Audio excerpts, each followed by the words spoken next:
오늘 우리가 주시는 말씀 사도행전 10장입니다. 사도행전 10장 24절로 마지막 절까지 말씀 한 절씩 교독하겠습니다. 오늘 예배 가운데 하나님의 만지심과 또 치유하심이 있기를 원합니다.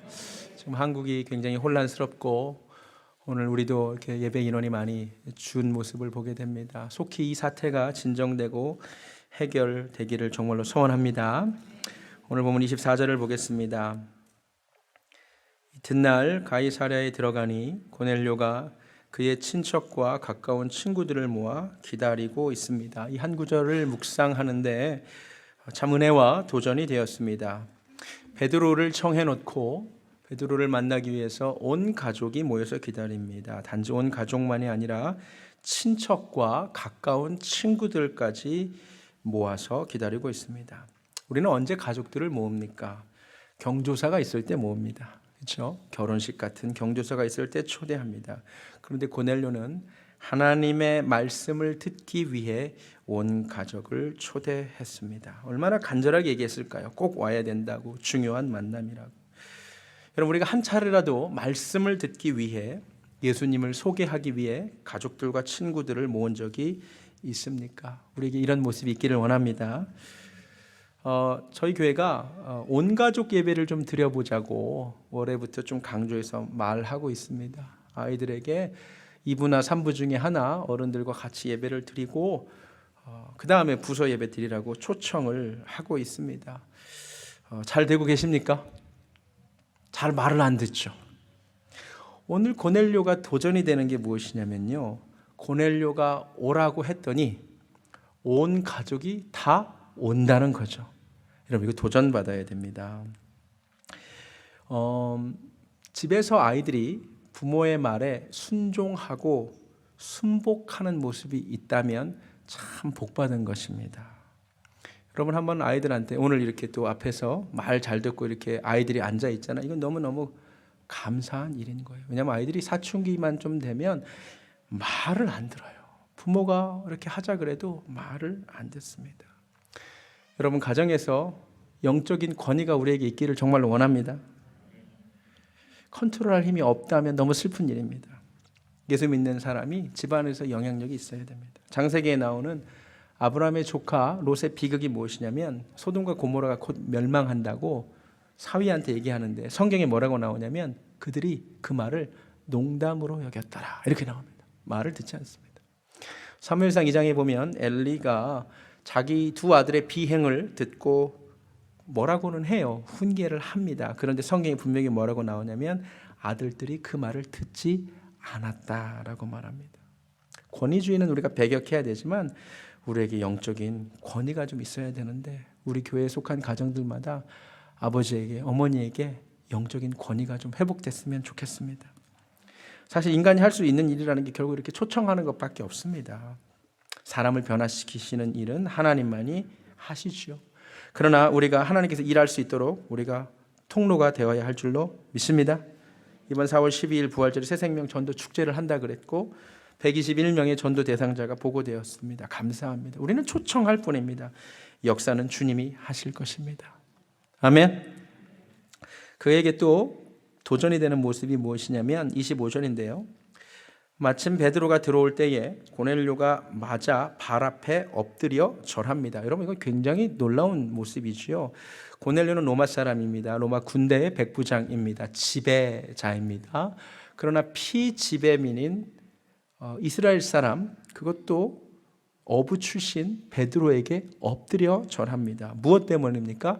베드로가 하나님의 종이라는 이유 한 가지 때문에, 그에게 하나님 말씀을 듣고 싶다는 이유 하나 때문에 참으로 놀랍고 겸손한 모습을 보입니다. 여러분, 혹시 이런 얘기 들어보셨어요? 태도가 고도를 결정한다. 영어로 보시면 attitude가 altitude를 결정한다는 말이죠. 우리가 가진 태도가 어떠냐에 따라서 우리의 사실 올라갈 수 있는 것도 달라지죠. 근데 실제로 그런 것 같아요. 사람도 그렇습니다. 제가 이번 학기에도 한 과목을 근처 대학교에서 강의를 하는데요. 제가 강의를 지금 매년 하면서 느끼는 게 뭐냐면 정말 학생들의 태도가 학생들의 성적을 결정한다는 겁니다. 여러분, 그거 모르셨죠? 교수가 중간고사, 기말고사 때문에 성적을 결정하는 경우가 거의 없습니다. 저 같은 경우도 한 달 정도 수업을 하잖아요. 이 사람은 A를 줘야겠다, 이 사람은 B를 줘야겠다가 거의 결정이 납니다. 실제로 그렇습니다. 평소에 수업 듣는 태도가 너무 예쁘고 수업을 잘 듣고 저를 또 좋아하는 것 같고 열심히 적고, 이런 분들은 성적은, 시험은 확인용이에요. 근데 실제로 그런 분들이 대부분 시험 점수도 좋아요. 그러니까 A를 주는 거예요. 원래 그래요. 근데 태도가 너무 좋았고 열심히였는데 중간고사나 기말고사 점수가 좀 안 좋아요. 그러면 다른 데서 올려줘요. 원래 그런 거예요. 거꾸로 평소에 수업 시간에 한 번도 집중한 적이 없어. 맨날 핸드폰 봤어. 그런데 중간고사랑 기말고사 100점 맞은 친구가 하나 있었어요. 제가 C 줬어요. 다른 데서 깎아가지고, 태도 점수에서 다 깎아가지고. 여러분, 저만 그런 게 아니에요. 여러분 잘 보세요. 사장님들, 종업원들 잘 보세요. 그 태도가 어떠냐에 따라서 여러분이 다 결정하죠. 월급을 얼마나 올려줄지, 더 좋은 자리로 올려줄지 안 올려줄지를 그 사람의 태도를 보고 결정하는 거 맞습니까? 원래 그래요. 여러분, 성공 신화를 쓴 사람들 잘 얘기 들어보세요. 내가 말단 사원으로 들어갔는데 내가 이렇게 성공했다. 그 사람들 말 잘 들어보세요. 그분들이 태도가 달랐어요. 남보다 1시간 먼저 출근했어.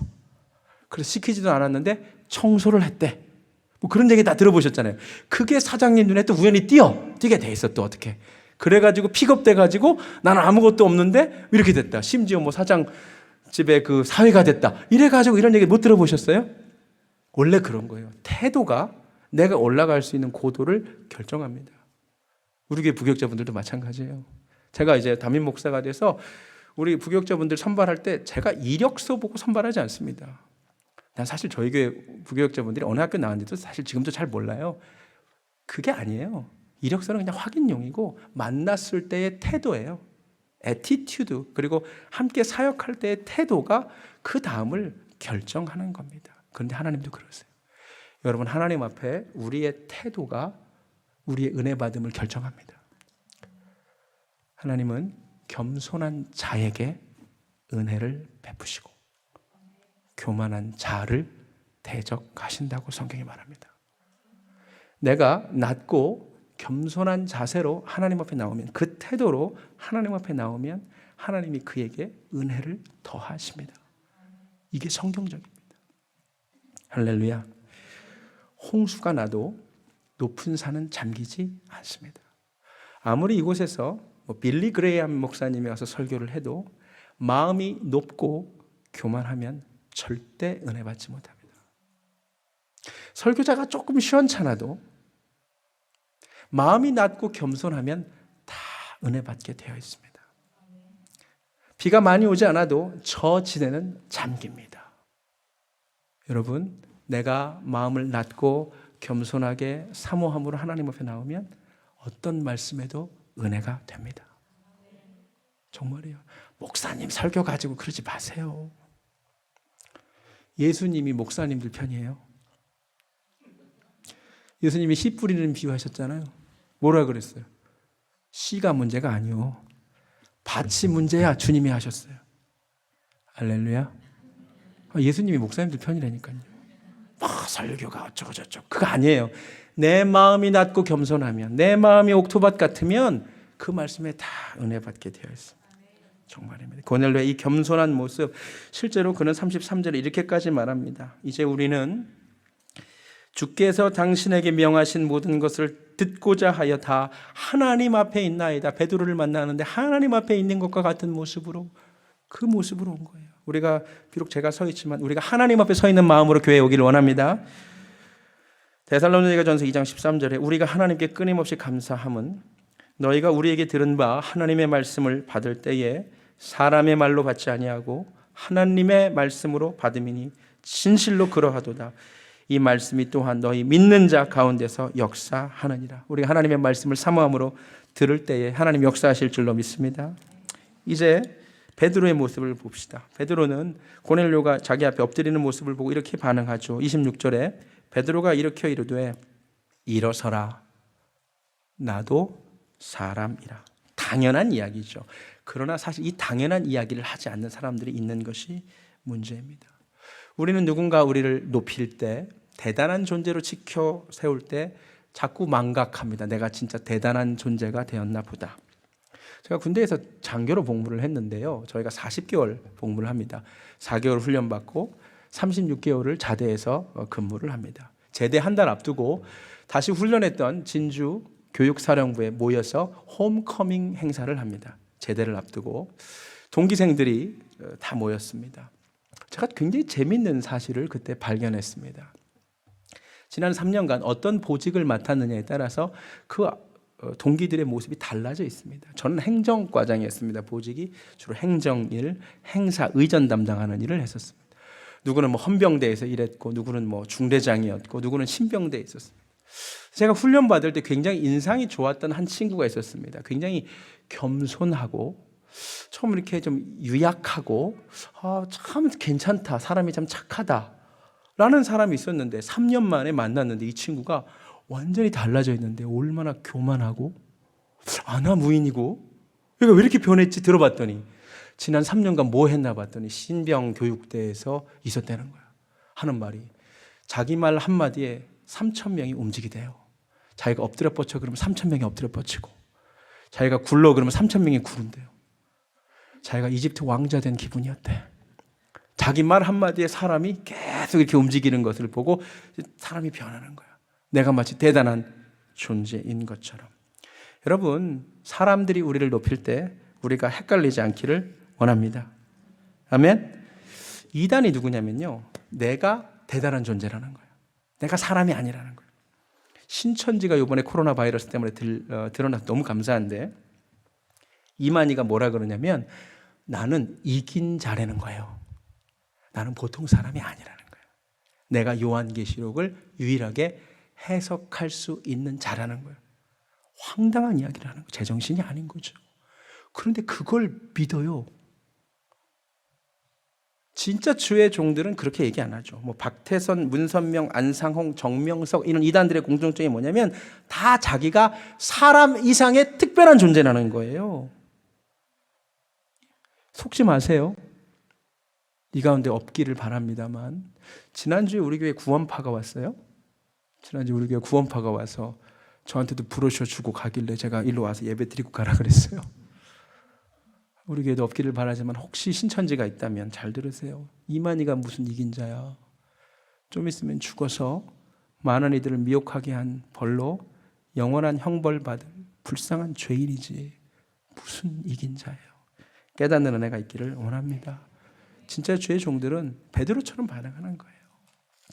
베드로만이 아니에요. 복음을 전하던 바울과 바나바도 똑같은 상황을 만나요. 사도행전 14장 가보실래요? 사도행전 14장 8절 한번 가보실래요?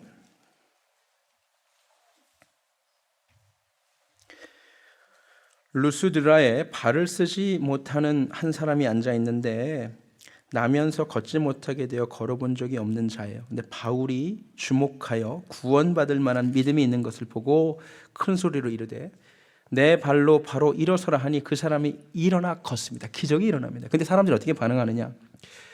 우리가 바울이 한 일을 보고 루가오니아 방언으로 소리질러 이르되 신들이 사람의 형상으로 우리 가운데 내려오셨다 하여 바나바는 제우스라 하고 바울은 그 중에 말하는 자므로 헤르메스라 하더라. 재밌죠? 병자를 고쳤어요. 근데 누가 고쳤냐면 바울이 고쳤죠. 근데 사람들은 바나바 보고 제우스라 그러고 바울은 헤르메스라 그래요. 아마 외모가 바나바가 훨씬 기품이 있었던 것 같아요. 바나바는 아무것도 안 했거든.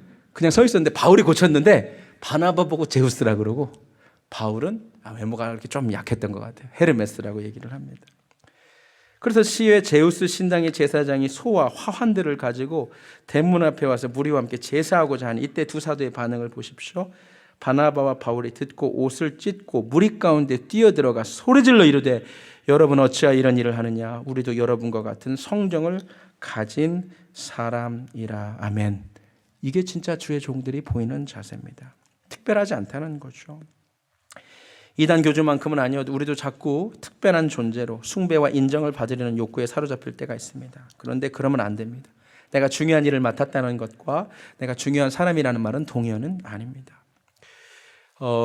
예수님을 태우고 가던 한 나귀가 있었습니다. 사람들이 환호성을 치르는 거예요. 막 겉옷을 벗어서 막 깔고요. 종려나무 가지를 막 흔들고요. 그래서 이 나귀가 착각을 하는 거죠. 아, 나를 보고 환호를 하는구나. 그래서 그 영광을 받으려고 나귀가 이렇게 탁 일어나면 어떻게 되죠? 예수님이 떨어지는 거죠. 이런 어처구니 없는 일이 없기를 주님의 이름으로 축원합니다. 본문으로 돌아오겠습니다. 베드로가 또 어떤 얘기를 하냐면 29절에 부름을 사양하지 아니하고 왔노라. 저는 이 말씀이 참 은혜가 됐어요. 부름, 영어로 calling, 콜링에 나는 사양하지 않고 순종하여 왔다. 우리는 콜링하면 꼭 한 목회자가 신학교 가서 목사님 되는 것을 일컬어 콜링이라고 얘기하죠. 그런데 그렇지 않습니다. 성경이 말하는 부르심, 하나님의 일을 하라는 모든 부르심이 다 콜링인 줄로 믿습니다. 직업을 바꿀 필요는 없어요. 하는 일을 하면서 주의 일, 그 부르심에 순종하시면 됩니다.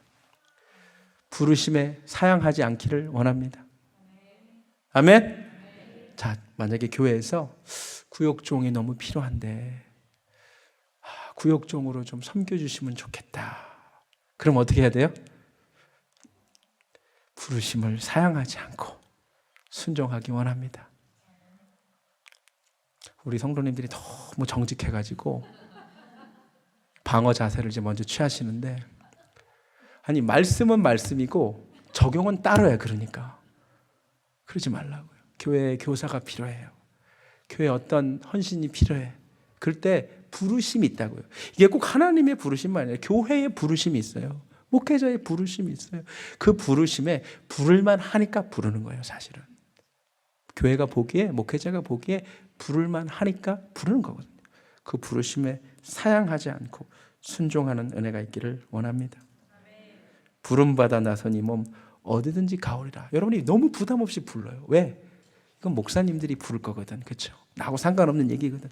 그렇지 않아요. 부름받아 나선 이 몸, 우리 모두가 다 주님 앞에 순종하기 원합니다. 34절과 35절이 중요합니다. 베드로가 입을 열어 말하되 내가 참으로 하나님은 사람의 외모를 보지 아니하시고 각 나라 중 하나님을 경외하며 의를 행하는 사람은 다 받으시는 줄 이제야 깨달은 겁니다. 베드로가 깨지는 순간이죠. 하나님이 사람의 외모를 보지 않는다는 게 영어로는 God does not show favoritism 이렇게 되어 있습니다. 하나님이 누구를 편애하지 않는다는 거죠. 특별하게 누구만을 편애하지 않는다. 이 말이 무슨 말이냐면 그렇게 생각하고 살았다는 거예요. 이스라엘 사람들이 굉장히 이상한 생각을 품고 있었습니다. 그게 뭐냐면 우리만 선택받은 자라는 거예요. 여러분, 선택은 분명히 성경적인 용어입니다. 하나님께서 이스라엘 백성들을 선택한 건 맞습니다. 그러나 언제나 선택에는 이유와 목적이 있습니다. 출애굽기 19장 가보시겠습니다. 이스라엘 백성들이 선택받는 장면은 사실 출애굽기 19장에 나옵니다. 특별하게, 특별한 소유로 선택한 거 맞아요. 그런데 거기엔 목적이 있다고 말하죠. 출애굽기 19장.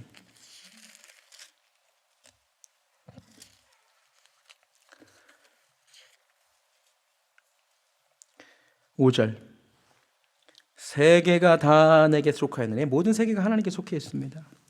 그러나 너희가 내 말을 잘 듣고 내 언약을 지키면 너희는 모든 민족 중에서 내 소유가 되겠고 특별한 소유가 되겠고 너희가 내게 대하여 제사장 나라가 되며 거룩한 백성이 되리라. 이게 중요합니다.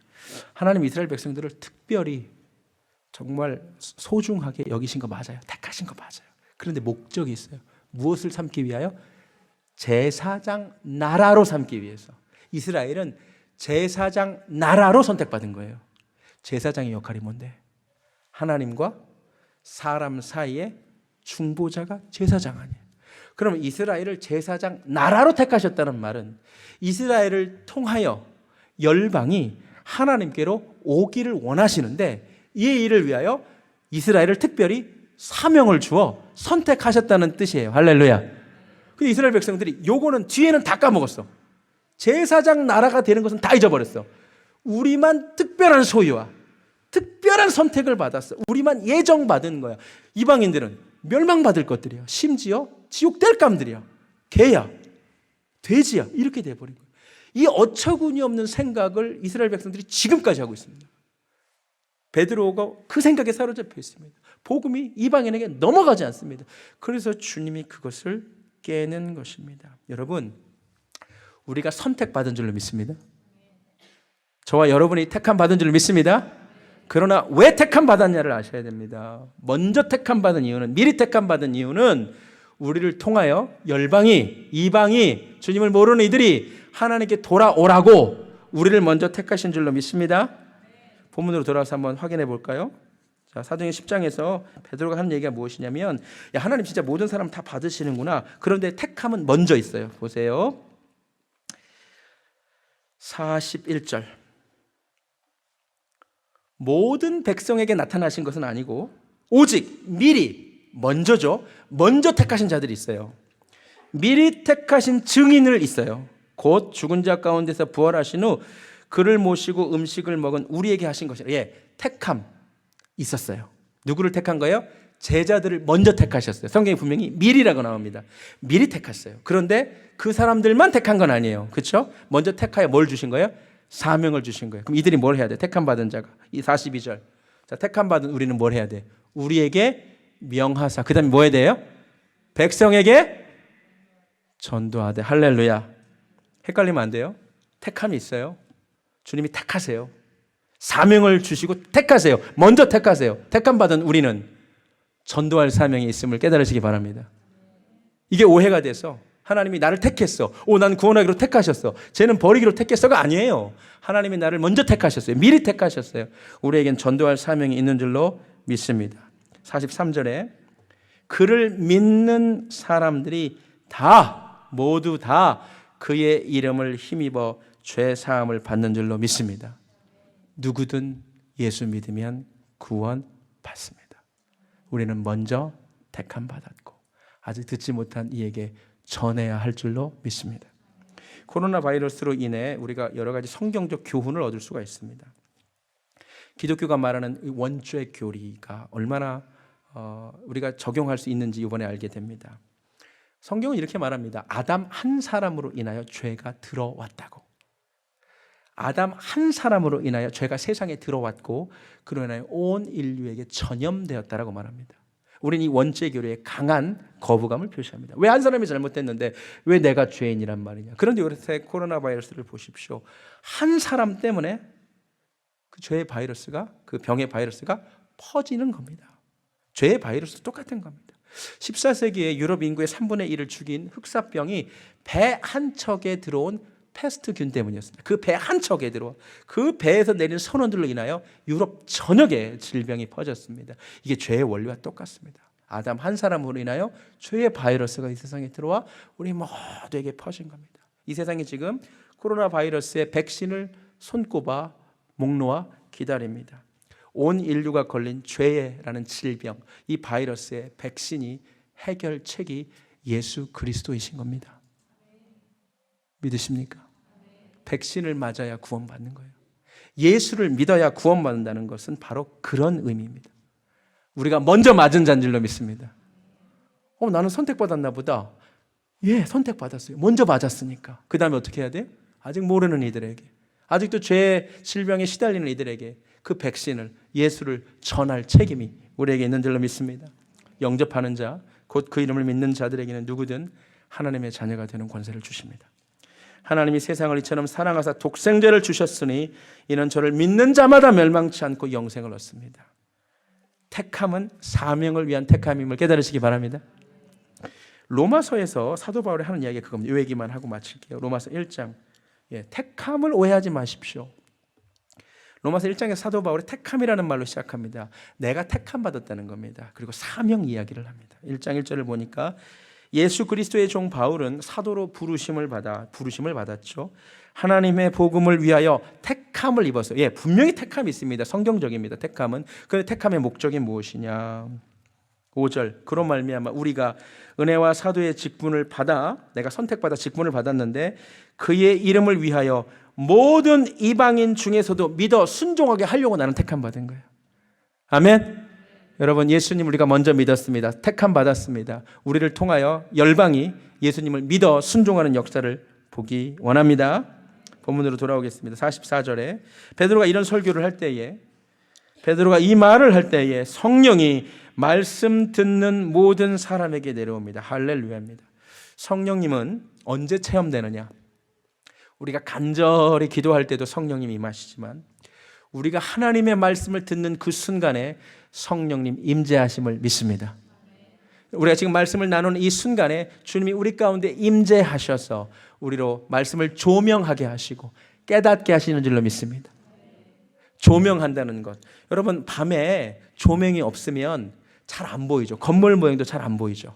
그런데 그 건물 외벽에 조명이 있어서 그 건물을 쫙 비춰주면 그 건물이 뚜렷하게 보이죠. 이게 성령님이 하시는 역할입니다. 말씀이 잘 이해가 안 되는데 성령님이 그 말씀을 조명하여 주시면 그 말씀이 뚜렷하게 느껴지는 겁니다. 오늘 예배를 통하여 성령님이 조명하셔서 우리가 말씀을 깨달았던 은혜가 있기를 원합니다. 성령님 사모하시기 바랍니다. 47절에 베드로가 이르되 이 사람들이 우리와 같이 성령을 받았으니, 성령을 받았으니 누가 능히 물로 세례 베품을 금하리요 하고 명하여 예수 그리스도의 이름으로 세례를 받습니다. 자, 성경에 물 세례와 성령 세례가 동시에 나오는 본문입니다. 제가 신학교를 가서 봤더니 이 물 세례와 성령 세례와 관련돼서 여러 논쟁이 있음을 알게 되었습니다. 성령 세례를 언제 받는가? 제가 또 논문을 그런 쪽으로 쓰다 보니까 그런 책도 많이 읽었습니다. 그런데 제가 오늘 꼭 드리고 싶은 말씀이 있습니다. 성령 세례를 언제 받는가? 그게 중생할 때 받느냐 아니면 2차적인 은혜냐? 그런 논쟁이 중요한 것 같지는 않고요. 중요한 것은 성령을 받는 겁니다. 성령 세례, 성령 충만을 체험하는 겁니다. 논쟁할 이유가 없는 게 고넬료는 성령 세례를 먼저 받았어요. 그리고 나서 물 세례 받았죠. 그렇죠? 어떤 사람들은 물 세례만 먼저 받고 나중에 성령 세례를 받는 사람도 있을 거예요. 어떤 사람은 물 세례 받을 때 성령 세례 받는 사람도 있을 거예요. 논쟁할 게 아니라 저는 성경이 어떤 곳에서도 논쟁하고 있지 않음을 발견했습니다. 성령 충만을 받아라. 너희가 믿을 때 성령을 받았느냐? 사도행전 19장에서 묻습니다. 우리가 신학적인 논쟁이 아니라 성령을 사모하는 자들이 되기를 원합니다. 정말 중요한 문제는 제껴주고 논쟁을 좋아하는 분들이 계십니다. 꼭 있습니다. 예수님이 요한복음 4장에서 우물가의 한 여인을 만난 적이 있습니다. 근데 이 여인이 아주 심각한 문제를 가진 여자입니다. 어떤 문제가 있죠? 남자 관계가 복잡해요. 굉장히 큰 문제를 가진 여인입니다. 그래서 예수님이 그 여인의 그 죄의 문제를 직접적으로 거론하십니다. 뭐라고 얘기해요? 너 가서 남편 데려와라. 야, 이거는 대단한 질문입니다. 그렇죠? 그러면서 덧붙이시죠. 너에게 남편이 5이 있었으나 지금 사는 남자 6명째 사는 거예요. 지금 사는 남자도 네 남편이 아니다. 이렇게 얘기하시는 거죠. 그러면 예수님이 이 죄의 문제를 직접 거론하셨다면 그 여자에게 요구되는 건 무엇일까요? 나를 어떻게 다 아시지? 나의 죄를 어떻게 아시지? 나의 과거를 어떻게 아시지? 그 죄의 문제에 내가 직시돼서 회개하는 것이 그 여자가 할 일이죠. 근데 성경 한번 보세요. 그 여인이 논쟁을 하나 꺼냅니다. 우리 사마리아 사람들은 이 산에서 예배하라고 그러는데 유대인들은 다른 데서 예배하라고 합니다. 예배에 대한 논쟁을 하나 꺼냅니다. 뭐가 맞습니까? 여러분, 이거 굉장히 슬픈 모습입니다. 내가 가진 죄의 문제가 있는데 그 죄 앞에 예수 그리스도의 이름 앞에 회개하는 것이 아니라 자꾸 논쟁하려는 모습. 여러분, 우리가 성령 세례라고 하는 이런 중요한 신학적 주제에 논쟁하기보다 성령을 사모하는 자들이 되기를 원합니다.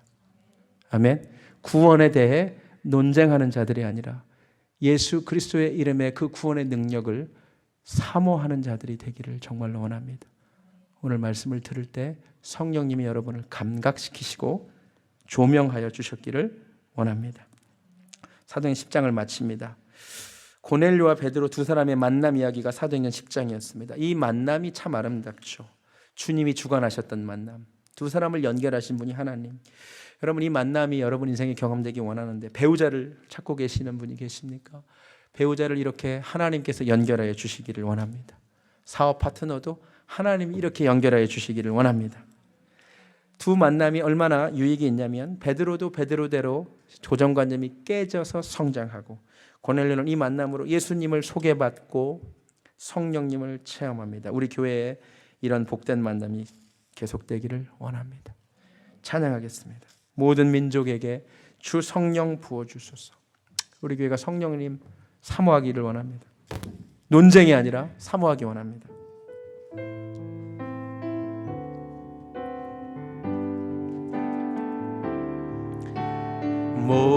모든 민족에게 주 성령 부어주소서.